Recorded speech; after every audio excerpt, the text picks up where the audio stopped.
Bismillahirrahmanirrahim.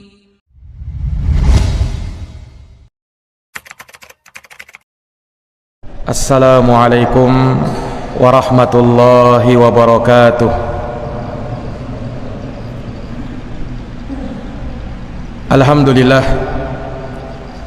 Alhamdulillahi nahmaduhu wa nasta'inuhu wa nastaghfiruh wa na'udzu billahi min syururi anfusina wa min sayyiati a'malina.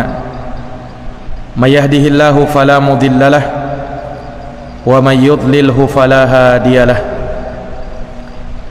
Asyhadu an la ilaha illallah wahdahu la syarikalah wa asyhadu anna Muhammadan abduhu wa rasuluh.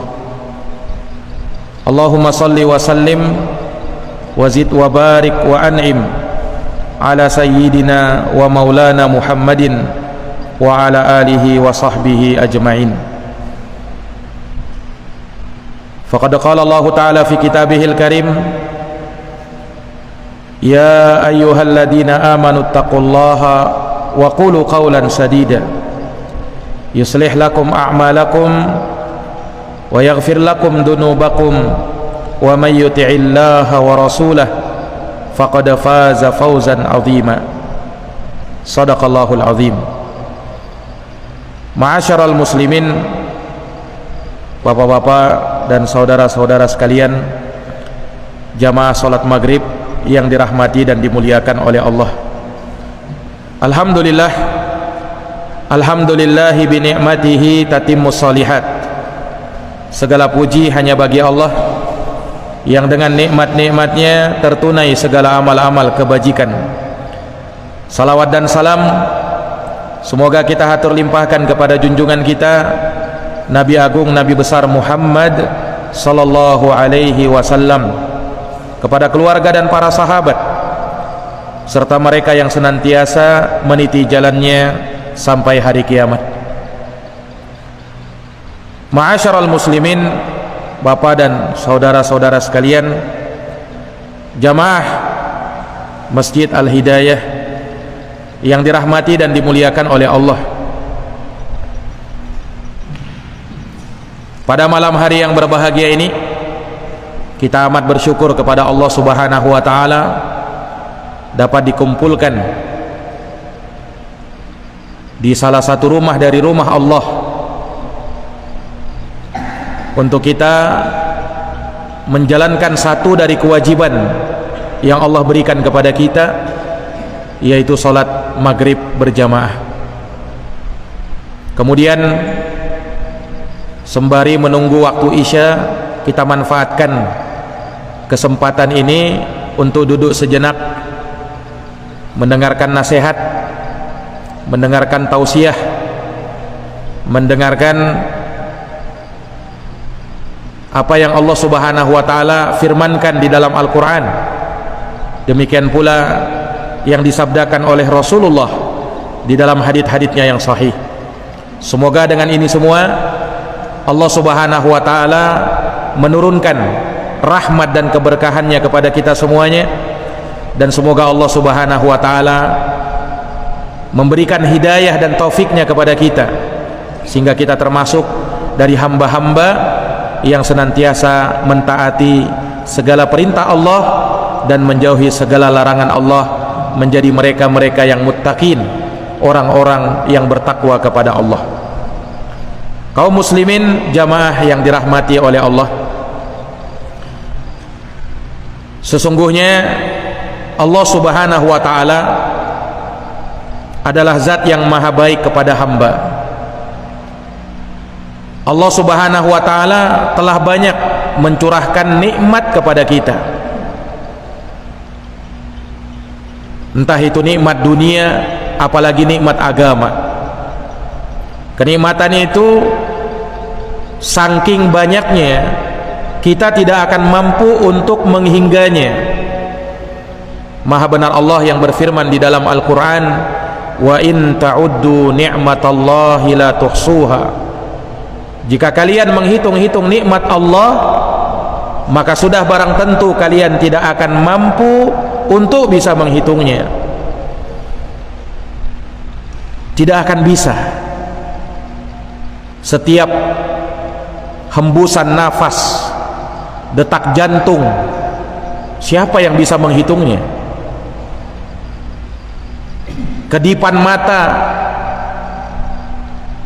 itu adalah nikmat dari Allah Subhanahu wa ta'ala. Siapa yang bisa menghingganya? Terlalu banyak nikmat itu. Para jamaah yang dirahmati oleh Allah, dan ketahuilah bahwa sebesar-besar nikmat yang Allah Subhanahu wa ta'ala anugerahkan kepada hamba, manakala hamba itu mendapatkan hidayah, manakala hamba itu mendapatkan hidayatullah, hidayah dari Allah Subhanahu wa ta'ala. Saya yakin masjid ini dinamakan Masjid Al-Hidayah karena memang mengetahui betapa besarnya hidayah itu, betapa mahalnya hidayah itu. Makanya sering kita mendengar hidayah itu mahal, tidak akan bisa dibeli dengan uang, tidak akan bisa dibeli dengan harta, pangkat dan jabatan kita, karena hidayah itu adalah pemberian dari Allah Subhanahu wa ta'ala. Maka ini semua dengan harapan, semoga kita yang hadir pada malam hari ini di Masjid Al-Hidayah, semoga mendapatkan hidayah Allah Subhanahu wa ta'ala. Para jamaah yang dirahmati dan dimuliakan oleh Allah, karena saking besarnya hidayah itu, Allah Subhanahu wa ta'ala perintahkan kita untuk meminta hidayah. Bahkan hidayah itu kita minta kepada Allah dalam setiap solat kita, yang mana tidak sah solat kita kalau tidak membaca itu. Surat di dalam Al-Quran, surat Al-Fatihah, kita baca dan kita dengarkan imam kita membacanya, ihdinas siratal mustaqim, tunjukilah kami ya Allah untuk menuju jalan hidayah, agar diberikan petunjuk menuju hidayah, jalan yang lurus.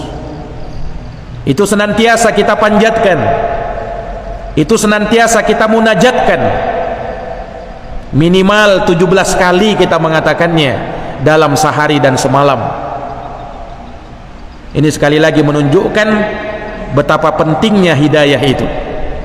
Hidayah di dalam dunia kita, hidayah di dalam agama kita, hidayah dalam ibadah kita, hidayah dalam akidah kita, hidayah dalam muamalah kita. Semuanya kita butuh hidayah dari Allah Subhanahu wa ta'ala. Makanya betapa bahagianya orang yang mendapatkan hidayah, dan betapa butuhnya manusia kepada yang namanya hidayah. Bahkan kebutuhan manusia kepada hidayah melebihi kebutuhan terhadap makanan dan minuman.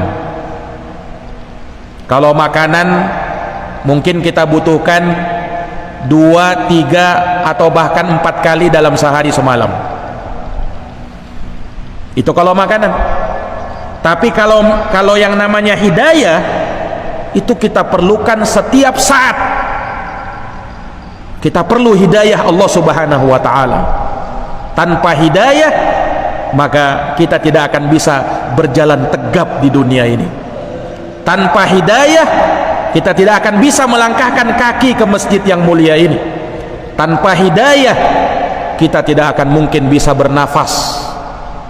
Tanpa hidayah, kita tidak akan mungkin bisa hidup di dunia ini dengan nyaman. Semuanya berkat hidayah dari Allah. Makanya Allah berfirman di dalam Al-Quran, ya ayyuhan nas, wahai sekalian manusia, qad ja'akumul haqqu min rabbikum, sungguh telah datang kebenaran dari Tuhan kalian.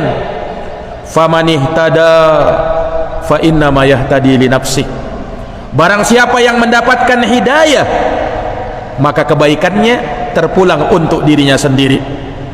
Wa man dhalla, tapi barang siapa yang tersesat, tidak mendapat hidayah, fa innama yadhillu 'alaiha, maka kesesatan itu akan terpulang kepada dirinya sendiri. Wal iyadu billah. Ini para jamaah yang dirahmati dan dimuliakan oleh Allah. Hidayah inilah yang akan menuntun kita ke dalam surga. Kita masuk surga dengan hidayah dari Allah Subhanahu wa taala. Makanya jamaah sekalian, Allah Subhanahu wa taala ceritakan ucapan penghuni surga ketika mereka masuk ke dalam surga. Apa kata mereka? Allah firmankan di dalam Al-Qur'an, wa qalul hamdulillahilladzi hadana lihada wa ma kunna linahtadiya laula an hadanallah. Mereka berkata, penghuni surga berkata, alhamdulillah, segala puji hanya bagi Allah, alladzi hadana lihada, yang telah memberikan hidayah kepada kami untuk masuk ke dalam surga ini. Wa ma kunna linahtadiya laula an hadanallah, dan sekali-kali kami tidak bisa mendapatkan hidayah andaikan hidayah itu tidak diberikan oleh Allah kepada kami. Lihat jamaah sekalian, ini ucapan penghuni surga. Mereka puji Allah Subhanahu wa taala ketika mereka masuk ke dalam surga, dan mereka mengakui bahwa mereka masuk ke dalam surga semata karena hidayah dari Allah Subhanahu wa taala.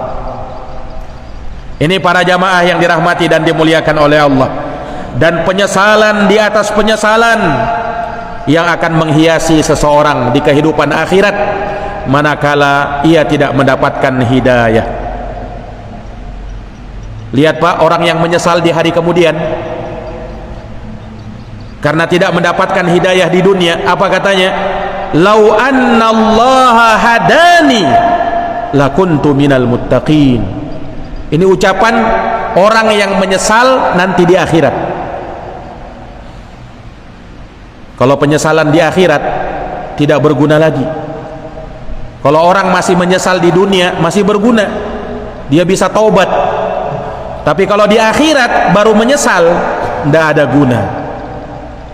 Sudah Allah putuskan siapa yang menjadi penghuni surga, siapa yang menjadi penghuni neraka. Maka penyesalan di atas penyesalan.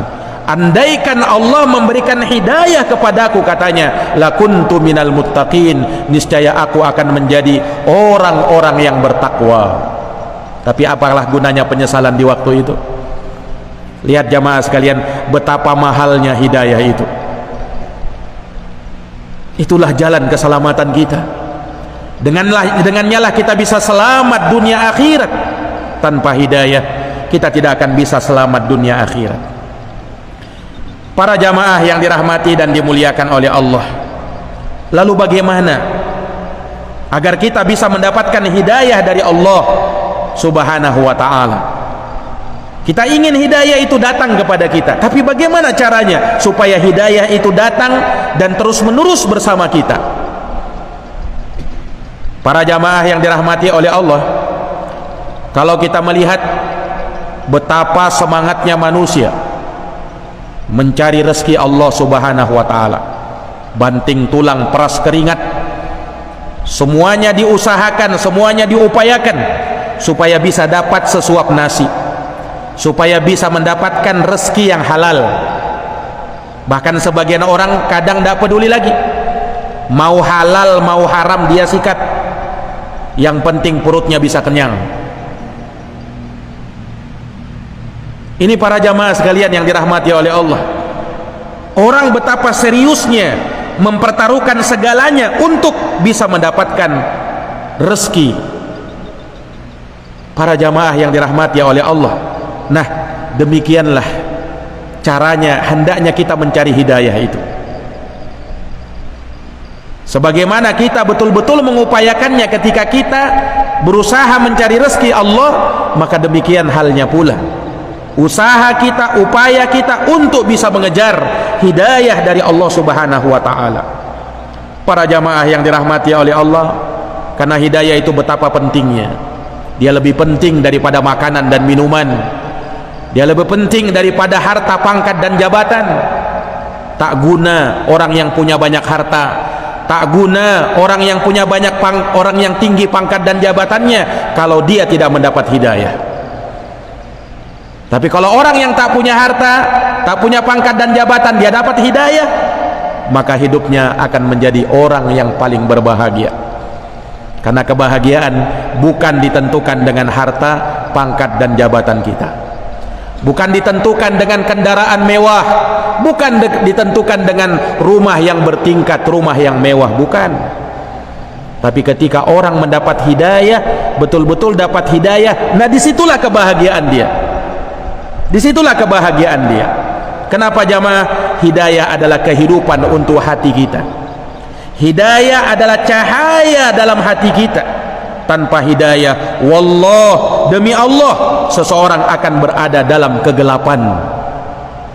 Tanpa hidayah, seseorang pasti berada dalam kesesatan dan kebinasaan.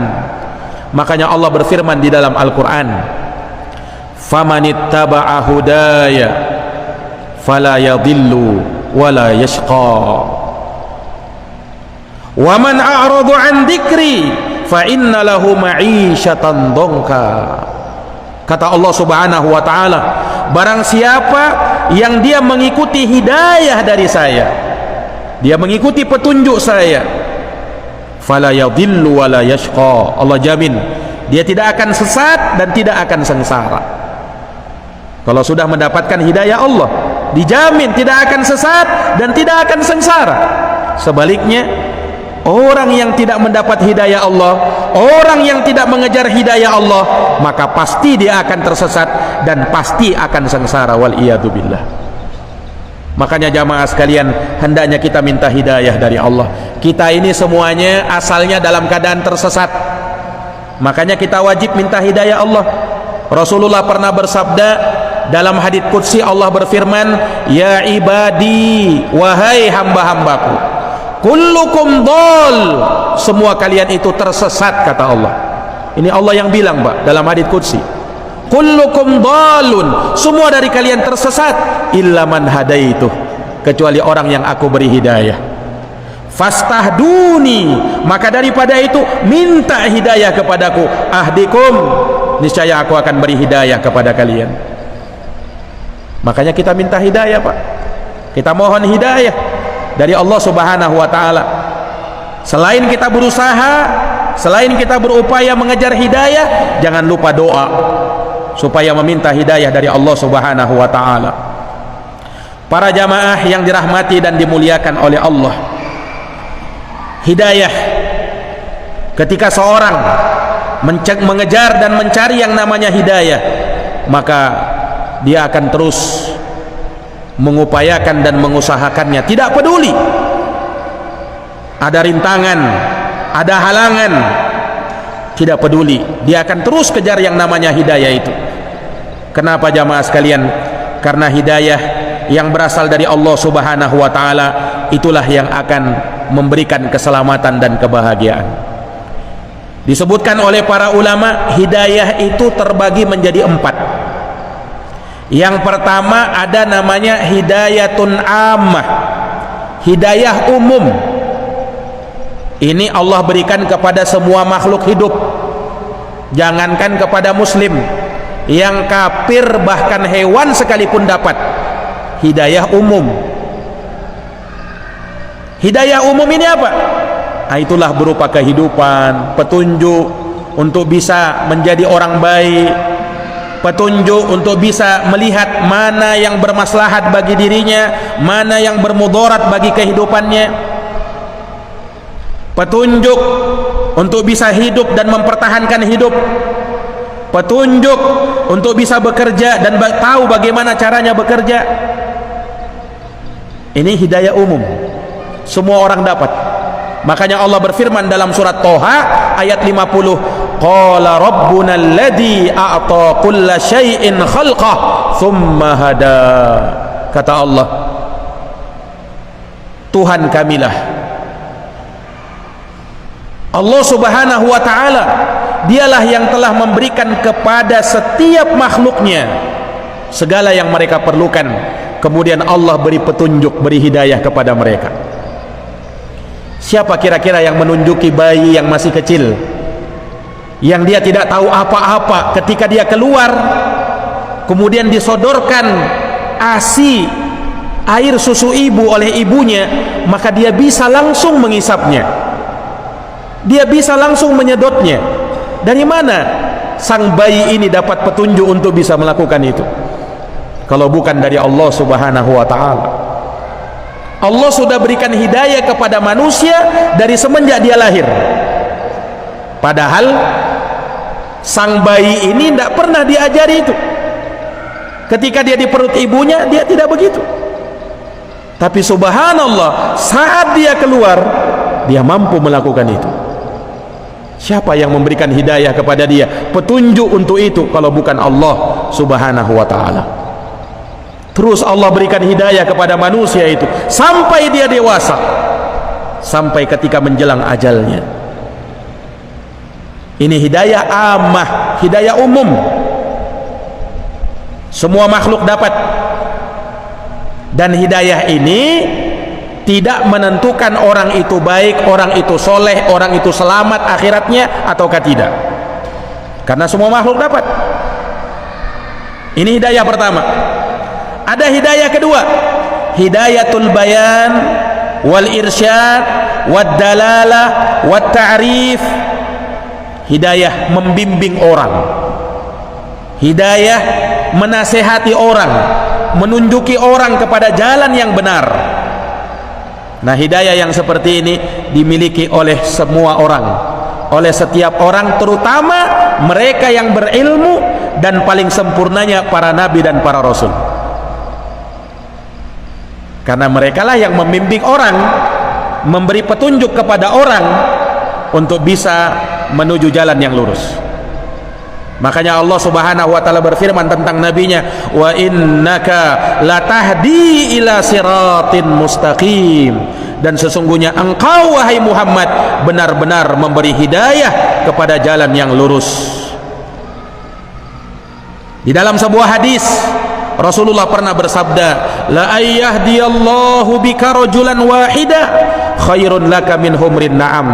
Andaikan Allah Subhanahu wa ta'ala memberikan hidayah kepada seseorang disebabkan karena kamu, yakni karena kamu bimbing dia, karena kamu arahkan dia, karena kamu menasehati dia, dia akhirnya dapat hidayah, maka itu lebih baik bagi kamu daripada onta yang paling mahal sekalipun, kata Rasulullah sallallahu alaihi wasallam.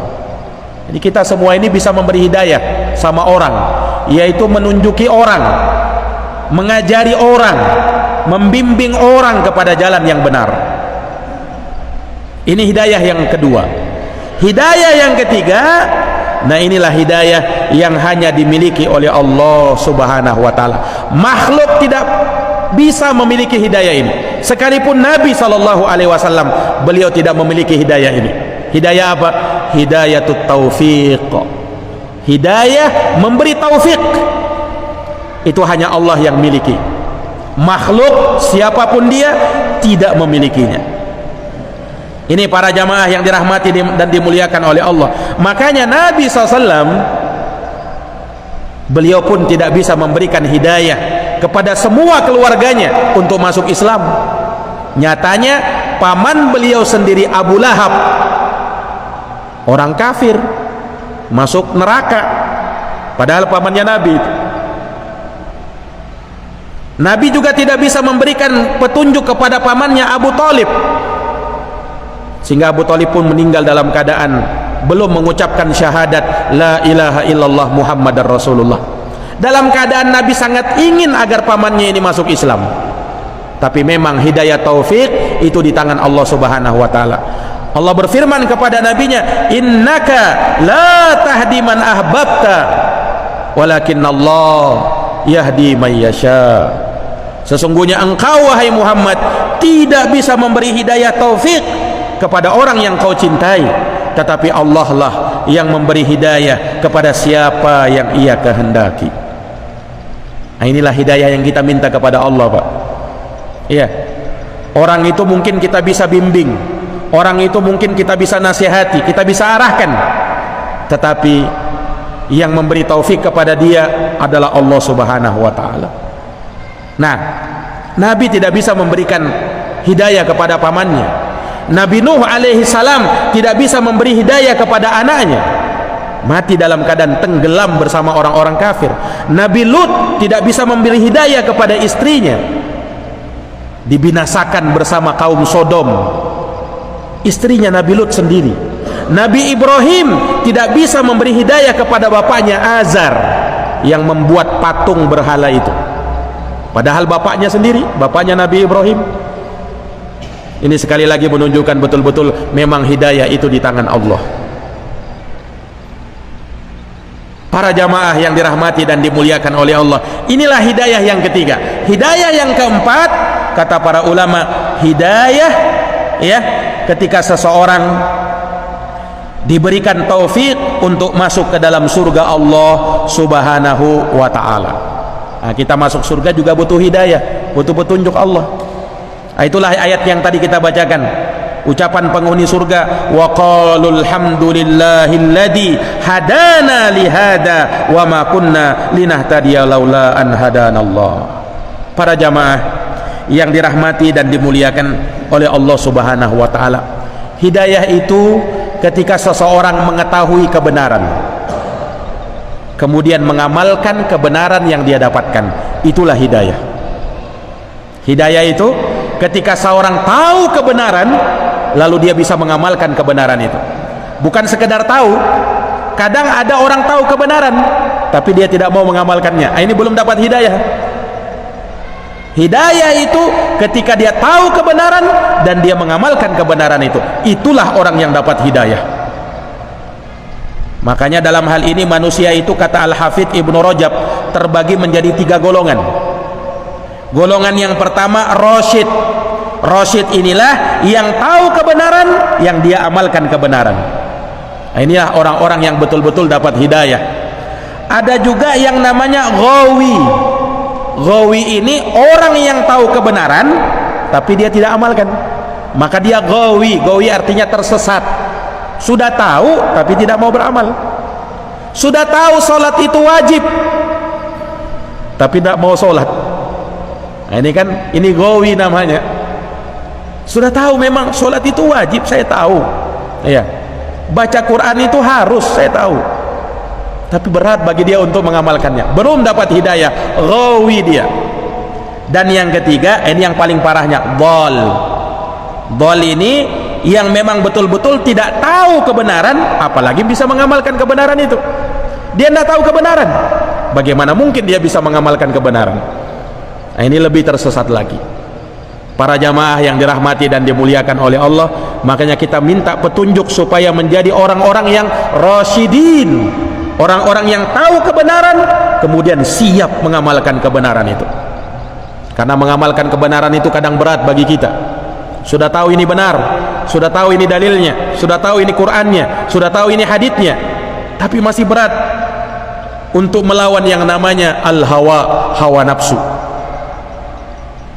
Para jamaah yang dirahmati oleh Allah, makanya hawa nafsu itu kita tundukkan. La yu'minu ahadukum, kata Nabi, kalian tidak beriman hatta yakunu hawahu taba'an lima ji'tu bih, sampai hawa nafsunya tunduk kepada apa yang aku bawa. Hawa nafsu perlu ditundukkan terhadap apa yang dibawa oleh Nabi SAW dari kebenaran. Para jamaah yang dirahmati dan dimuliakan oleh Allah Subhanahu wa ta'ala, nah inilah hidayah. Kita butuh kepada yang namanya hidayah. Para jamaah yang dirahmati oleh Allah, nah bagaimana upaya kita untuk bisa mendapat hidayah? Ada jalan-jalannya tentu saja. Ada namanya turuqul hidayah, jalan-jalan menuju hidayah. Karena hidayah itu tidak datang sendirinya, Pak. Harus kita kejar, harus kita upayakan, harus kita berusaha untuk mengejar hidayah itu. Bagaimana caranya, Ustadz? Caranya banyak caranya. Di antaranya yang paling mendasarnya, dan ini yang menjadi sumber hidayah, apa itu? Murnikan ibadah hanya untuk Allah Subhanahu wa ta'ala. Ini yang paling dasar dulu. Murnikan ibadah kita hanya untuk Allah. Kalau beribadah hanya kepada Allah Subhanahu wa ta'ala, kita bergantung hanya kepada Allah, tidak kepada selain Allah, Allah berfirman dalam Quran, alladzina amanu, orang-orang yang beriman, walam yalbisu imanahum bidzulmin, dan mereka tidak mencampur adukan iman mereka dengan kezaliman. Lihat, inilah orang yang beriman dan tidak mencampur adukan iman mereka dengan kesyirikan. Dia murnikan ibadahnya untuk Allah. Apa janji Allah? Ulaika lahumul amnu, mereka itu kata Allah akan mendapatkan keamanan. Wahum muhtadun, dan mereka adalah orang-orang yang mendapat hidayah. Mereka adalah orang-orang yang mendapat hidayah. Ini para jamaah yang dirahmati oleh Allah. Ya, mau dapat hidayah, murnikan ibadahmu hanya kepada Allah. Kalau memurnikan ibadah kepada Allah, artinya jauhi yang namanya kesyirikan, jauhi yang namanya mempersekutukan Allah dengan sesuatu apapun, dengan pohon, dengan batu, dengan jimat. Tak boleh ada ketergantungan hati kepada selain Allah. Para jamaah yang dirahmati oleh Allah, kalau ada orang yang masih beribadah kepada Allah tapi masih mengalungkan jimat, nah ini tanda dia belum memurnikan ibadah kepada Allah. Jimat itu tidak akan membawa kepada kita kecuali kelemahan. Man ta'allaqa tamimatan faqad asyrak, kata Nabi. Siapa yang menggantungkan jimat-jimat, maka dia telah berbuat syirik.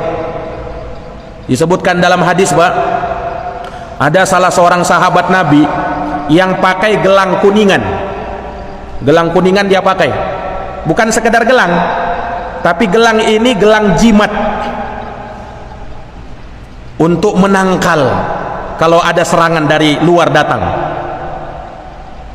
untuk menolak penyakit. Nabi lihat itu jimat di tangan sahabat. Nabi tanya, mahadihi, apa itu di tanganmu? Kata sahabat ini, minal wahiyah ya Rasul, ini aku pakai untuk nolak penyakit ya Rasul, untuk nolak penyakit ini ya Rasul. Apa kata Rasul, Pak? Inziha, lepaskan gelang yang seperti itu, fa innaha la taziduka illa wahna, karena gelang itu tidak menambahkan pada dirimu kecuali penyakit, kecuali kelemahan. Kemudian Nabi ingatkan sahabat, fa innaka law mutta wa hiya alaika ma aflahta abada, andaikan kau mati dan gelang itu masih ada di tanganmu, jimat itu masih ada pada dirimu, kamu tidak akan beruntung selama-lamanya. Ini tahdzir Nabi SAW, peringatan keras dari Nabi SAW kepada sahabat yang berani-berani pakai jimat. Kita itu hanya bergantung kepada Allah, jangan bergantung kepada selain Allah. Tawakal kita hanya kepada Allah. Kalau orang pakai jimat, berarti tawakalnya sudah terbagi kepada jimat. Nah, ini para jamaah yang dirahmati oleh Allah. Makanya di dalam Islam tidak ada yang namanya jimat-jimat itu.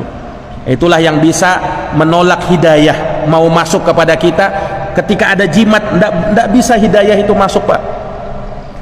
Sama halnya kalau kita masih percaya sama dukun, bedukun dia, nah hilang barangnya, minta lihatkan sama dukun, datang ke dukun, Mbah dukun, barang saya hilang ini, coba dilihatkan dulu kah? Maka dukunnya pun melihat, nah, dukun ini pendusta semuanya. Nah, kemudian terkadang dari mereka ada yang bekerja sama dengan jin. Makanya jangan heran kalau ucapan dukun itu kadang benar. Kenapa? Dia sudah bersekutu dengan jin. Jin inilah yang memberitahukan dia hal-hal yang goib itu. Nah, tapi sudah apa? Dia kufur kepada Allah Subhanahu wa taala. Nauzubillahi min dzalik. Makanya jangan pernah datang ke dukun. Rasul pernah bersabda, "Man atakahinan au arrafan fasalahu an syai'in lam tuqbal lahu salatun arba'ina yauman wa fi riwayah arba'ina lailah." Siapa yang datang sama dukun, kata Nabi, paranormal, orang yang mengaku tahu perkara gaib, orang yang mengaku tahu di mana tempat-tempat barang hilang, orang yang bisa meramal-ramal nasib orang. Siapa yang datang kepada orang seperti ini, solatmu tidak diterima 40 hari 40 malam. Hadis sahih riwayat Muslim. Para jamaah yang dirahmati oleh Allah, inilah yang bisa menghilangkan hidayah pada diri seseorang. Kenapa?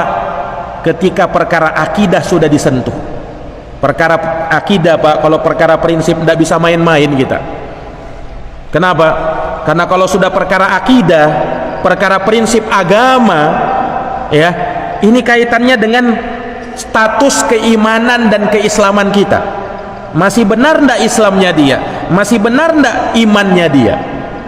Kita hanya beriman kepada Allah Subhanahu wa ta'ala, kita hanya percaya sama Allah Subhanahu wa ta'ala. La haula wala quwata illa billah. Tidak ada daya dan kekuatan kecuali milik Allah Subhanahu wa ta'ala. Para jamaah yang dirahmati oleh Allah, inilah hidayah. Murnikan ibadah hanya untuk Allah Subhanahu wa ta'ala. Kapan orang berbuat syirik, habis hidayahnya. Makanya Pak, jamaah yang dirahmati dan dimuliakan oleh Allah, Allah Subhanahu wa ta'ala menyebutkan syirik itu dosa yang paling besar. Kalau dosa selain syirik masih mungkin diampuni oleh Allah, tapi kalau sudah syirik tidak ada ampun. Innallaha la yaghfiru ayyushraka bih wa yaghfiru ma duna dzalika liman yasha. Sesungguhnya Allah tidak mengampuni dosa syirik dan mengampuni dosa di bawah syirik. Kalau di bawah syirik masih mungkin diampuni sama Allah, tapi kalau sudah syirik tidak ada ampun. Allah sangat murka dengan dosa syirik itu. Nah, termasuk kesyirikan itu ketika kita percaya jimat, termasuk kesyirikan itu ketika kita berdukun. Nah, kesyirikan kepada Allah Subhanahu wa ta'ala. Kemudian apalagi di antara hal-hal yang bisa mengantarkan kita kepada hidayah selain memurnikan ibadah kepada Allah Subhanahu wa ta'ala, di antaranya kata para ulama, beramal dengan apa yang Allah perintahkan.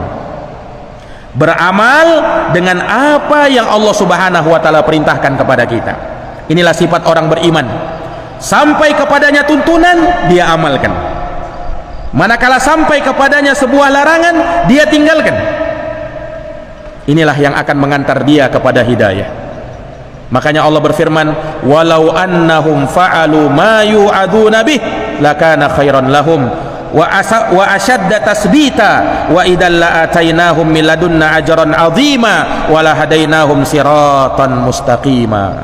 Allah berfirman, andaikan mereka melaksanakan apa yang dinasihatkan kepada mereka, niscaya itulah yang terbaik bagi mereka dan lebih mengokohkan kaki-kaki mereka. Jika demikian, kami akan datangkan dari sisi kami pahala yang besar, wala hadainahum siratan mustaqima, dan niscaya kami akan beri petunjuk, kami akan beri hidayah kepada mereka menuju jalan yang lurus. Beramal dengan apa yang Allah perintahkan. Yang ketiga, bertobat, berinabah kepada Allah Subhanahu wa ta'ala. Inilah jamaah sekalian yang dirahmati oleh Allah, seorang itu perlu untuk tobat, perlu untuk banyak-banyak istighfar kepada Allah Subhanahu wa ta'ala. Kenapa? Karena kita ini banyak melakukan dosa, sadar atau kita tak sadar Pak, sengaja atau kita tak sengaja Pak, dosa itu selalu meliputi kita. Makanya Allah berfirman dalam hadits qudsi, ya ibadi innakum tukhti'una bil-laili wan nahar. Wahai hamba-hambaku, kamu itu selalu salah, selalu berbuat dosa siang dan malam. Manusia itu kan seperti itu keadaannya. Manusia itu kata ulama, summiyal insanu insanan linisyanihi. Manusia itu pelupa, makanya dinamakan manusia dari kata nasya. Dari kata nasya. Makanya konon katanya dinamakan manusia itu dari kata man nasya. Itu bahasa Arab itu Pak, man nasya. Man itu orang, nasya yang lupa, man nasya. Maka dari situlah jadi manusia.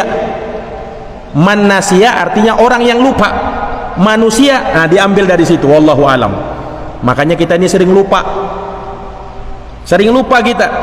Nah, akhirnya sering terjatuh dalam kesalahan, sering jatuh dalam dosa. Makanya banyak-banyak istighfar kepada Allah. Rasulullah pernah bersabda, kullu bani adama khata. Semua anak cucu Adam itu pasti pernah berdosa. Jangankan anak cucu Adam, Adamnya sendiri pernah berbuat dosa. Tapi Adam bertobat kepada Allah Subhanahu wa ta'ala. Nah, inilah yang bisa kita lakukan. Kita tidak bisa lepas dari yang namanya dosa Pak. sesuci apapun manusia itu, sesoleh apapun manusia itu, sealim apapun manusia itu, tidak ada orang yang lepas dari yang namanya dosa. Yang maksum itu Pak cuma Nabi. Nah, kalau Nabi maksum, terjaga dari dosa. Tapi kalau manusia pasti dosa, pasti ada dosanya. Nah, makanya kita ini tidak dituntut untuk tidak pernah melakukan dosa, bukan itu. Tapi yang dituntut dari kita apa? Kullu bani adama khata', semua anak Adam itu berdosa. Wa khairul khata'inat tawwabun, sebaik-baik orang yang berdosa, orang yang mengakui dosanya, kembali kepada Allah, bertobat kepada Allah. Itulah yang Allah inginkan. Makanya Adam alaihissalam ketika jatuh dalam dosa, beliau kembali kepada Allah. Rabbana zalamna anfusana wa illam taghfir lana wa tarhamna lanakunanna minal khasirin. Itu doanya nenek moyang kita Pak, Nabiullah Adam. Rabbana, wahai Tuhan kami, zalamna anfusana, kami telah mendolimi diri-diri kami. Fa illam taghfir lana, kalau engkau tidak mengampuni dosa kami, wa tarhamna, merahmati kami, lanakunanna minal khasirin, niscaya kami akan termasuk menjadi orang-orang yang merugi. Nah, dengan tobatlah Allah subhanahu wa ta'ala kembali memuliakan Nabiullah Adam alaihissalam. Maka manusia ini demikian pula ya, ketika dia dalam dosa, jatuh dalam dosa, dia binasa. Tapi ketika dia bertobat kepada Allah, maka manusia itu akan menjadi lebih mulia lagi. Makanya Pak, Nabi Adam itu kan Allah sudah tempatkan di surga kan, kemudian diturunkan gara-gara memakan buah yang terlarang itu kan. Nah, setelah Nabi Adam tobat, Allah angkat lagi Nabi Adam. Kata para ulama, Nabi Allah Adam alaihissalam diangkat derajatnya lebih daripada semula dia berada di dalam surga. Kenapa? Gara-gara tobat. Ini hebatnya nih tobat ini. Orang bisa diangkat derajatnya bahkan melebihi dari keadaan sebelumnya dia belum berbuat dosa. Dengan tobat itu Allah subhanahu wa ta'ala muliakan anak cucu Adam. Nah, jamaah sekalian, inilah 3 perkara sumber hidayah, jalan menuju hidayah. Murnikan ibadah kepada Allah, jalankan apa yang Allah perintahkan, tobat kepada Allah subhanahu wa ta'ala.